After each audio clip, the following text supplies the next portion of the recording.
Impamba itazakugeza i Kigali uyirira ku Ruyenzi.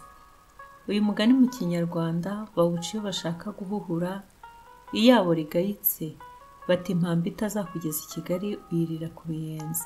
Wakometse ku ngabo z'Induga zari ku rugerero rwo ku Kibuye rihetse irindi rya Nyabugogo, ahayinga mu mwaka w'1700. Ubwo ngo Abanyabugesera bateye urugerero rw'u Rwanda rwari i Kigali ku murenge wa Busasanzobe bwa Musumba bararunesha, hakaba ku ngoma ya Mibambwe Gisanura. Bambutsa Abanyarwanda Nyabugogo bafata umusozi wa Nyamweru na Shyorongi h'Ikirehe. Ubwo Abanyarwanda barasana inkundura babasubiza inyuma babambutsa Nyabugogo. Urugerero rushingwa ku ibuye rihetse irindi rya Nyabugogo. Nuko kuva ubwo abagemu baturutse mu Nduga no mu bice by'epfo by'u Rwanda bagera ku Ruyenzi bagacika intege bakahicara, kuko bari bazi ko nibagera ku ibuye baza guterwa n'Abanyabugesera bakabatesha impamba zabo. Ubwo bakicara bagafungura bagasigaza impamba nke baza kurarira, nabwo batazi ko nazo baza kuzifungura mu mahoro. Haciyeho iminsi Gisanura aratanga, hasigara umuhungu we Mazimpaka. Nanone urugerero ruguma ku ibuye rya Nyabugogo. Mazimpaka nawe amaze gutanga, hima umuhungu we Cyilima Rujugira. Nibwo Cyilima arwanye n'Abanyabugesera arabatsinsura. Urugerero rushingwa ku mpanga za Mageragere. Ubwo nibwo inkiko z'u Rwanda zaterwaga n'Abarundi. Batera inkiko y'indirira mu Buyenzi, n'iya Bashumba, n'iya Nyakare, n'iya Mvejuru muri Butare. Ubwo Abanyarwanda barwana impande zose z'u Rwanda, bituma ingemu ziba nke mu ngerero zose. Ariko urugerero rwo mu mpanga za Mageragere nirwo rwarushije izindi zose gusonza. Ubwo munsi ya Mpanga hakurya ya Nyabarongo hari igikombe kinini cyane kirimo ishyamba kikitwa Gitabage. Hanyuma ingabo zimaze kurembywa n'inzara, bamwe batangira kwambuka bakajya guhaha hakurya ya Nyabugogo. Bageze muri rya shyamba rya Rugarika ari ryo Gitabage, bahasanga imboga zitwa imiheka. Bazisoroma rwihishwa, baraza barateka barafungura. Abandi nabo babimenye baryigabamo rwihishwa, nabo barasoroma bateka bihishe ngo hatagira abandi babimenya. Noneho babandi bahamenye bwa mbere basubiyeyo bahahurira n'abandi.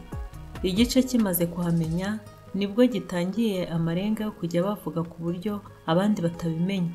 Bajya kujyamo bati, mbese sha ikiboga muherukayo ryari? Hanyuma n'abandi bose barabimenya.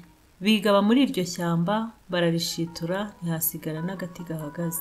Inkuru igera kuri Cyilima y'uko urugerero rwo mu mpanga rurya ibiti byitwa imiheka. Cyilima byumvise biramubabaza cyane, atumiza abatware b'urugerero aho bari hose, bamusanga i Nduba ya Butare mu Bwanacyambwe bwa Kigali.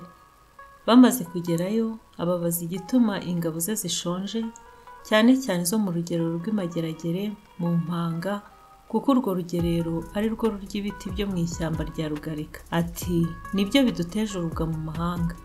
Abatware b'urugerero basubiza Cyilima bati, Nyagasani, turi abatware b'ingerero zawe, ariko ntituri abatware b'ibihugu byawe.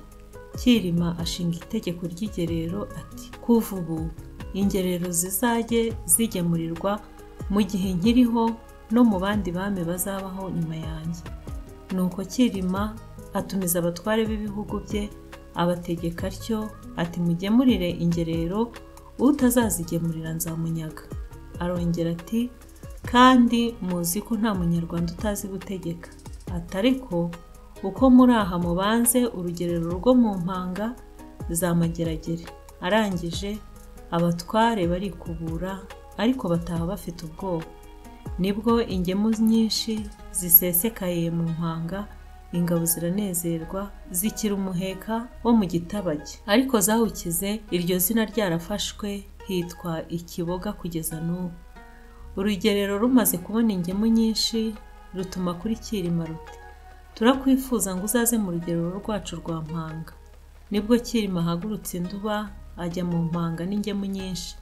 inzoga, amakoro n'indwanyi, ibimasa, ingumba n'amapfizi byo kubaga. Ageze mu mpanga araza inkera. Mu gitondo agabanya imitwe y'ingabo ingemu yabazaniye. ku wundi munsi bongera kuraza inkera. Cyilima ati nimumbwire icyo mwashakiraga. Abahungu bati tumaze iminsi tudaterwa kandi natwe tudatera, none turagira ngo tukwiture ibyo uheruka kudukorera. Watubujije kurya imiheka yo kurugarika, none intege zacu zarakomeye. Turagira ngo dutere u Bugesera nawe uhibereye, kandi niyo ngororano tuguhaye, nta yindi ngororano twabona irenze kukugabira u Bugesera. Cyilima byumvise aramwenyura. Abahungu bati ejo tuzatanga abatware i Bugesera. Cyilima ati ubwo mwiyemeje kuzatera ejo, nimureke kunywa inzoga nyinshi. Abahungu bati nimuririmbe dutere u Bugesera. Bati ariko nyagasani, nta rundi rugerero dushaka ko rutwivangamo. Naho ubwo abanyabugesera nabo bamenye ko bazaterwa. Bakijya impaka, bumva abanyabugesera bivugira ku karubanda, intwaro zabo baraziraha, batangira kurwana. Abanyarwanda babanesha uruhenu, barabirukana, bapfamo benshi. Urugerero rw'u Rwanda nirwo rwimutse rushingwa igihinga cya Bugesera, barwita ingororano ya Cyilima. Abavuzi b'amacumu baza kubwira Cyilima ko urugerero rwashinzwe igihingi cya Bugesera. Cyilima arahaguruka basangayo. Urugerero rw'Imututu Mayaga ya Butare narwo rwumvise ko urugerero rwa Mpanga rwafashe igice kinini cy'Ubugesera, rurambuka rutera intambike z'u Bugesera, banyaga inka nyinshi, haba n'icyorezo mu banyabugesera. Ariko ntibararayo, basubira Imututu. Iminyago bayoherereza Cyilima ho intashyo ya Mututu. Aho niho rubanda bafatiye, babona ikintu kibabereye iyanga, bakagihuhura bavuga ngo impamvu itazakugeza i Kigali uyirira ku Ruyenzi.